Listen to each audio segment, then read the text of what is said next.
Vous écoutez la radio nationale du Mali, les 7h ici à Bamako, la même heure à Tessalit dans la région de Kidal.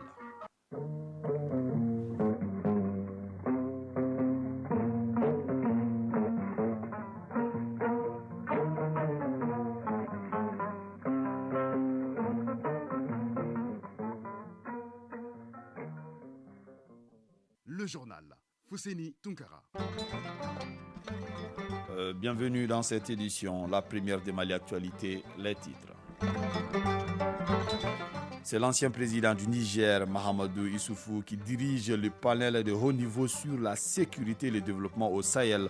Il a été reçu hier au palais de Koulouba. Les défis à relever au Sahel sur le plan de la sécurité et du développement étaient au centre des échanges entre Mahamadou Issoufou et le colonel Assimi Goïta. Dans ces journaux, il vous sera également présenté le nouveau projet qui est bien sûr de plan international à plus de 2 milliards de francs CFA. C'est le coût de ce projet dénommé Téléthon. Il sera mis en œuvre dans la région de Ségou et Mopti. Sans monnaie, impossible aujourd'hui de commercer avec les autres ou de procéder à des paiements bancaires. La monnaie au cœur de la chronique du développement de ce vendredi et en rediffusion. Et enfin, les journalistes actuels, nous viendra nous décortiquer l'actualité sportive. Mesdames et messieurs, bonjour à vous, merci et bienvenue dans ce journal. Le président de la transition a reçu hier en audience l'ancien président nigérien Mahamadou Issoufou qui préside le panel de haut niveau sur la sécurité et le développement au Sahel. Les deux personnalités ont fait le tour d'horizon des défis à relever au Sahel sur le plan de la sécurité et du développement. Pour plus de précisions, Mahamadou Issoufou, président du panel de haut niveau sur la sécurité et le développement au Sahel, s'est confié au micro de Nouroum Sissoko. Notre entretien a porté essentiellement sur les défis que connaît notre région, que connaît le Sahel. Défis sécuritaires, défis institutionnels, parce qu'il faut continuer à construire nos États, défis climatiques, défis démographiques, défis du développement économique et social. Nous avons noté ensemble que tous ces défis sont entrelacés. J'ai également abordé avec le président la mission que m'a confiée le secrétaire général des Nations Unies en rapport avec l'Union africaine, avec la CEDEAO et le G5 Sahel, mission d'évaluation, sécurité, développement au Sahel. Donc le Sahel qui concerne non seulement le Sahel géographique, mais certains pays du Sahara et certains pays du Golfe de Guinée. Il s'agit d'une mission qui va évaluer les différentes stratégies qui sont mises en œuvre et qui sont en cours face aux défis que j'ai cités plus haut. Et il s'agit donc de faire cette évaluation et de faire des propositions et des recommandations afin d'agréger les efforts de tous les acteurs, les États comme leurs partenaires, pour être plus efficaces, pour apporter des réponses plus pertinentes face aux défis que rencontre notre espace commun. À l'instant, Mahamadou Issoufou, président du panel de haut niveau sur la sécurité et le développement au Sahel. Mise en place hier à la primature d'un cadre de concertation de haut niveau État-secteur privé pour la facilitation de l'approvisionnement du pays en intrants agricoles et en produits de première nécessité. La rencontre vise à créer un climat de confiance entre le gouvernement et le secteur privé. Une rencontre présidée par le Premier ministre par intérim, le colonel Abdoulaye Maïga. Mamadou Fani. La crise multidimensionnelle qui traverse le monde, particulièrement le Mali, a rendu difficile l'approvisionnement de notre pays en intrants agricoles et en produits de première nécessité. À cela s'ajoutent les sanctions de la CEDEAO et de l'IMOA, mettant en difficulté plusieurs secteurs d'activité. Afin de renforcer le rôle des acteurs du secteur privé, le gouvernement décide de mener une série de concertations avec les acteurs de l'économie du pays. Le but de cette rencontre est de parvenir à un plan d'action contenu dans un document pour relancer l'économie de notre pays. Colonel Abdoulaye Maïga, Premier ministre par intérim. L'accès aujourd'hui aux denrées de première nécessité, comme l'approvisionnement en intrants agricoles, sont devenus des sujets de préoccupation majeurs, pas seulement pour le Mali, mais bien entendu pour l'ensemble des États du monde. Une crise est là, tout le monde en parle. Mais force est de reconnaître que nul pays aujourd'hui ne se trouve, quand il est question du coût de la vie et de la hausse des prix, logés à bonne enseigne. Nous souffrons tous et collectivement. Justement, c'est ça le sens de la mondialisation. Ces cadres de concertation de haut niveau, gouvernement, secteur privé, visent à coordonner et à suivre toutes les initiatives visant à faciliter l'approvisionnement correct et régulier du pays en intrants agricoles et en produits de première nécessité. Face à la situation, le gouvernement ne saurait rester sans réagir. Fidèle à sa mission de créer les conditions du bien-être des populations, il a créé une commission interministérielle en lui assignant un triple objectif. Sur instruction très claire de son Excellence le colonel Assimi Goïta, président de la transition, chef de l'État. Lutter contre la hausse des prix, faciliter l'approvisionnement en produits de première nécessité, assurer l'approvisionnement du pays en intrants agricoles. Pour plus d'efficacité, la Commission a choisi de vous associer à ces travaux. Les représentants du secteur privé ont salué cette initiative du gouvernement. Cependant, ils n'ont pas manqué de souligner quelques préoccupations. Sidi Danyogo, vice-président délégué du CNPM. Le sujet, il est beaucoup plus global et il va au-delà effectivement de la problématique de l'approvisionnement du pays. Nous avons besoin surtout de relancer l'économie du pays. Et relancer l'économie du pays va toucher beaucoup de sujets qui vont aller au-delà de la question de l'approvisionnement du pays en produits et en denrées de première nécessité. C'est le sujet central sur lequel nous souhaiterons travailler avec l'État aujourd'hui parce que notre pays a besoin d'investissement, a besoin de croissance économique, a besoin qu'on puisse créer un choc de confiance au niveau du secteur privé malien et étranger, qu'on puisse relancer la création de l'emploi. Sidibé Aïssata Kone, présidente de l'APBF. Les défis des banques maliennes aujourd'hui, c'est en fait tout ce qui est commerce avec les banques occidentales. Il faut qu'on puisse travailler rapidement sur ces éléments-là pour pouvoir continuer à approvisionner le marché malien. Et je pense également, en fait, cette initiative est à saluer. Il faut que les Maliens, tous les acteurs se mobilisent pour qu'on puisse sortir de cette crise. Mamoudou Abdoulaye Diallo, président de l'interprofession filière bétail et viande du Mali. Et je souhaiterais que le gouvernement du Mali, pour permettre l'approvisionnement correct du marché malien en viande, mette l'accent sur l'aménagement des espaces pastoraux. En Côte d'Ivoire jusqu'en Sierra Leone et au Libéria, le bétail malien est en train de circuler alors que nous avons de l'espace et nous avons besoin vraiment de rentabiliser cet élevage-là. Le Premier ministre a dit prendre bonne note des préoccupations de ses interlocuteurs, des préoccupations qui seront consignées dans le document soumis à leur appréciation avant sa validation la semaine prochaine. Le ministre de l'Administration territoriale et de la décentralisation a reçu hier une délégation des 26 communes membres de la vallée du Sourou dans la région de Mopti. Le programme de développement intégré et durable du Sourou, financé par le Royaume des Pays-Bas, l'Union européenne et le Mali, à près de 190 milliards de francs CFA, était le sujet au cœur de cette rencontre. Fademba Keita. Accroître la production et la productivité dans les zones agroécologiques de la vallée du Sourou, c'est l'initiative fédératrice des collectivités territoriales membres de l'intercollectivité du Sourou. Le projet Programme de développement intégré et durable du Sourou, PDIDS, mis en place par la trentaine de collectivités des régions de Mopti, Bandiagara et Douanzan, permet à travers des structures dynamiques aux 9000 habitants bénéficiaires de pallier l'insécurité alimentaire dans toute la vallée. Abdraman Poudjougo, président de la coopération intercollectivité du Sourou. Ce programme est un plan fédérateur pour la promotion d'un développement intégré et durable du Sourou, mis en place par 30 collectivités, 26 communes, 3 conseils de cercle et 1 conseil régional des régions de Bandiagara, Douanza et Mopti, en vue de transformer ces potentialités au bénéfice des populations du Sourou. Un programme de développement a été élaboré qui comprend 17 axes stratégiques pour un montant estimé à 190 milliards de francs CFA. L'ambassade des Pays-Bas, au nom des partenaires techniques et financiers du programme de développement intégré et durable du Sourou, s'engage à soutenir cet important projet fédérateur. Henri Pitker, chargé d'affaires à l'ambassade des Pays-Bas au Mali. Un de nos projets dans cette zone consistait à étendre la superficie des terres irriguées.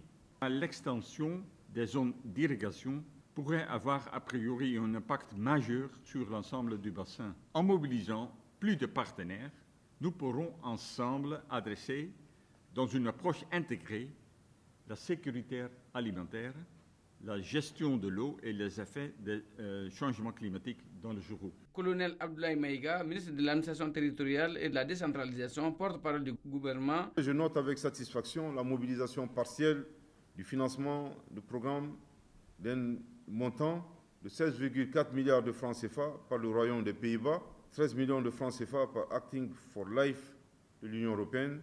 Le ministère de l'Administration territoriale et de la décentralisation apportera son accompagnement et son expertise pour engager des actions pour la mobilisation du reste du financement estimé à 174 milliards de francs CFA. L'intercollectivité du Sourou, c'est un ensemble d'actions intégrées pour le développement durable de la vallée du Sourou au Mali.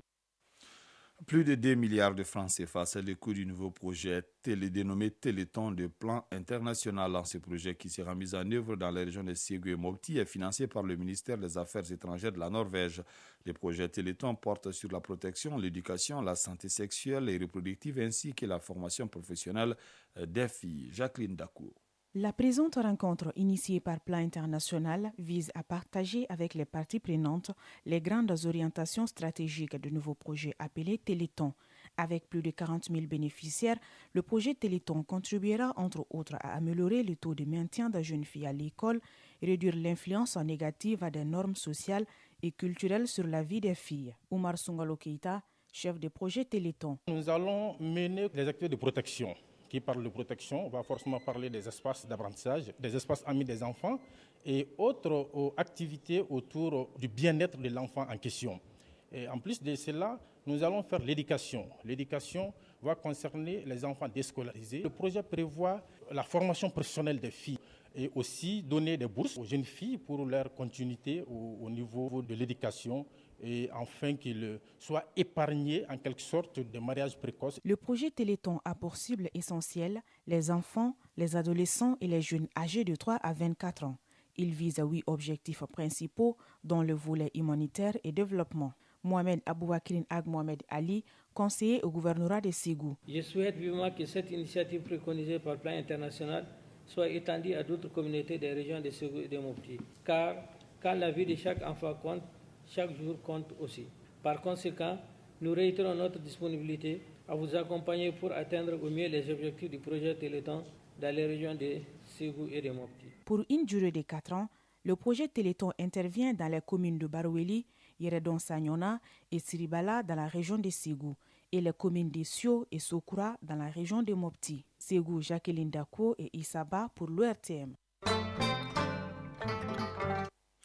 En Guinée, après 2 jours d'audition à la direction centrale des investigations judiciaires de la gendarmerie nationale, les 9 opposants au régime actuel de la Guinée accusés bien sûr notamment d'avoir participé à une manifestation illégale, de complicité, de destruction de bien-être et privés ont été placés sous contrôle judiciaire par les doyens des juges d'instruction.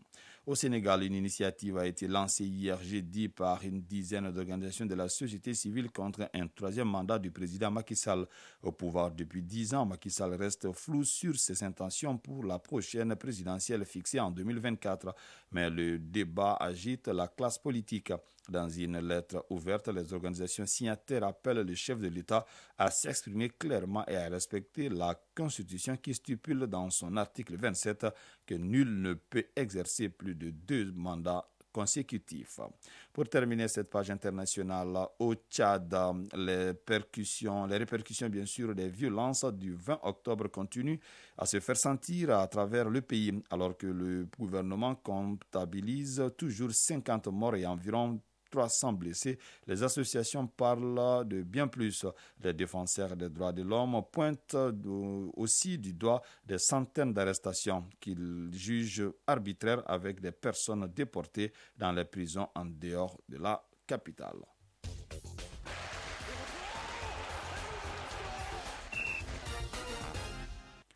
7h passées de 14 minutes. À présent, la page sport handball. Le Mali ne jouera pas les finales du challenge IHF en Guinée. Les cadets et juniors maliens ont été battus hier. Le football, CAN Beach Soccer, l'Égypte se venge du Maroc et défiera le Sénégal en finale. En ce qui concerne la CAN des moins de 23 ans, le Mali jouera demain au stade du 26 mars contre le Rwanda en match retour. Le résumé de l'actualité sportive avec Isaac Tchenou. Éliminatoire de la CAN des moins de 23 ans, le Mali reçoit demain le Rwanda au stade du 26 mars. Il s'agit bien du match retour. À l'aller jouer au Rwanda, les deux nations avaient fait match nul, un but partout. Un match nul vierge permettra au Mali de se qualifier pour la suite. Les protégés de Alou Badara Diallo Conti auront à cœur de gagner à Bamako pour redonner confiance à la République. Le match est prévu pour 17h au stade du 26 mars. Un match à suivre sur la radio nationale et son réseau synchronisé. Coupe du monde des sports corporatifs Émirats Arabes Unis, remise hier du drapeau au représentant malien. Il s'agit de l'équipe de la Banque malienne de la solidarité BMS SA, vainqueur de la Coupe des sports corporatifs du Mali saison 2021-2022 en route pour Dubaï. C'est pour la deuxième fois consécutive que la BMS SA défendra les couleurs nationales. La compétition se tiendra du 4 au 6 novembre 2022 à Dubaï. Et puis Mohamed Salah fait tomber les records de Didier Drogba les uns après les autres. Après être devenu en mi-octobre meilleur buteur africain de l'histoire de la Ligue des Champions devant Didier Drogba avec 46 buts inscrits contre 44 pour l'Ivoirien Drogba. À la faveur de son ouverture du score en Ligue des Champions face à l'Ajax Amsterdam mercredi, le Pharaon a en effet inscrit le 51e but de sa carrière en Coupe d'Europe. Il devance désormais l'Ivoirien qui a inscrit 50. CAN de Big Soccer. L'Égypte se venge du Maroc et défiera le Sénégal en finale. Les Lions affronteront ce vendredi en finale l'Égypte. Éliminés en phase de groupe de la précédente édition par le Maroc, les Pharaons ont pris leur revanche en s'imposant 5-4 malgré un quadruplé danois Frendi pour les Lions de l'Atlas. Conséquence, les Égyptiens se qualifient pour la Coupe du Monde 2023 de Big Soccer et la première de leur histoire, tandis que les Marocains restent OK. Handball pour terminer. Charon Trophée, IHF des moins de 18 ans et 20 ans en Guinée. Les handballeurs maliens ont été battus dans les deux catégories. Au niveau des cadets, le Mali a été battu par le Cap-Vert 37-25 hier. Et en ce qui concerne les juniors, les nôtres ont lourdement chuté face à la Guinée, pays hôte 37-19. Les cadets, avec une victoire et 2 défaites, joueront pour le match de classement de la 5e place. Les juniors ont obtenu 2 victoires et 1 défaite, joueront pour la 3e place. Il faut noter qu'il n'y a pas de demi-finale dans cette compétition. Les premiers de chaque poule joueront la finale. Chronique du développement.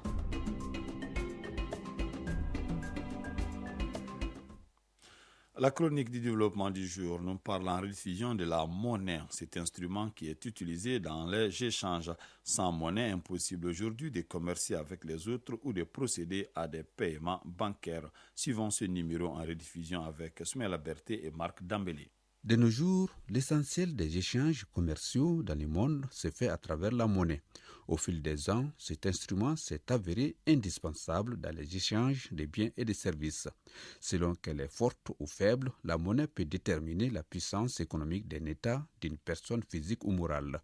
Modibo Makalu, économiste. Il y a une définition très ancienne de la monnaie qui provient du philosophe grec Aristote, qui disait que la monnaie avait 3 fonctions. Et que d'abord, c'était un moyen d'échange, aussi une unité de compte et finalement une réserve de valeur. Unité de compte, ça veut dire que quand on dit que quelque chose coûte 100 francs, c'est ça l'unité de compte parce que c'est exprimé en monnaie. Et ensuite, un moyen d'échange parce que vous échangez la monnaie contre un bien. Et finalement, une réserve de valeur. Donc ça a trait à la qualité de la monnaie. Mais concrètement, dans la plupart des économies, la monnaie sert de base pour l'échange des biens et des services. Une monnaie est frappée à la demande d'un État ou d'un regroupement régional doté d'une garantie. Cette garantie se fait conformément à des règles monétaires universelles. La monnaie est garantie par les avoirs de la Banque centrale. Parce que à l'origine, c'était l'or uniquement qui garantissait la monnaie. C'est-à-dire depuis que nous avons commencé le système de banque centrale, au Moyen-Âge, la première banque centrale au monde, comme nous les connaissons aujourd'hui, c'est la Banque d'Angleterre, Bank of England.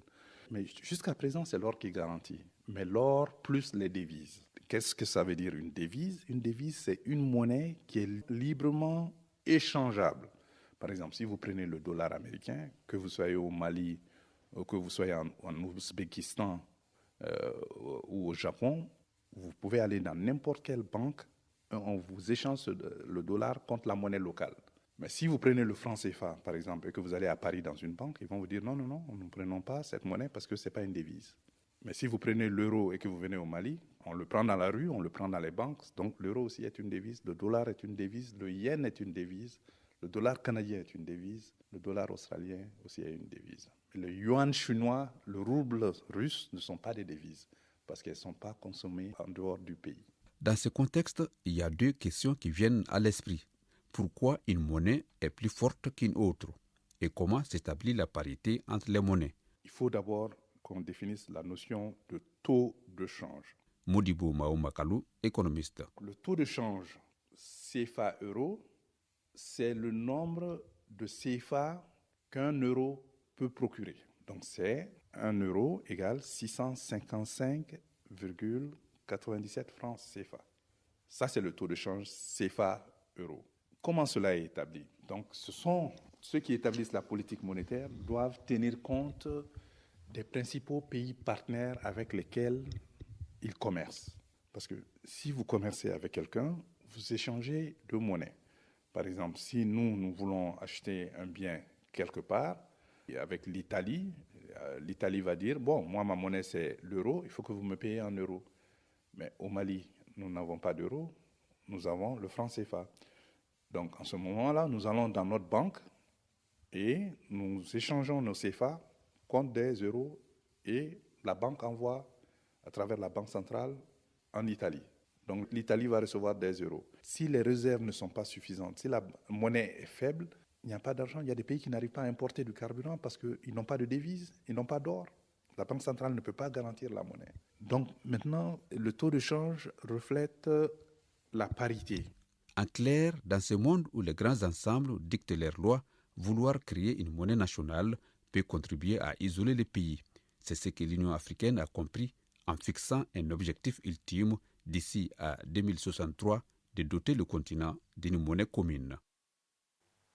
7h passées de 22 minutes, c'est donc la fin de cette édition qui vous a été présentée par Fousseini Tunkara. Mokhtar Touré a assuré la correction technique, une édition coordonnée par Brahma Traoré et Aziz Koulibaly a assuré la mise en ligne. Restez connectés tout à l'heure, les avis et communiqués avec Fatim Dambélé. Prenez bien soin de vous, que le bon Dieu nous assiste.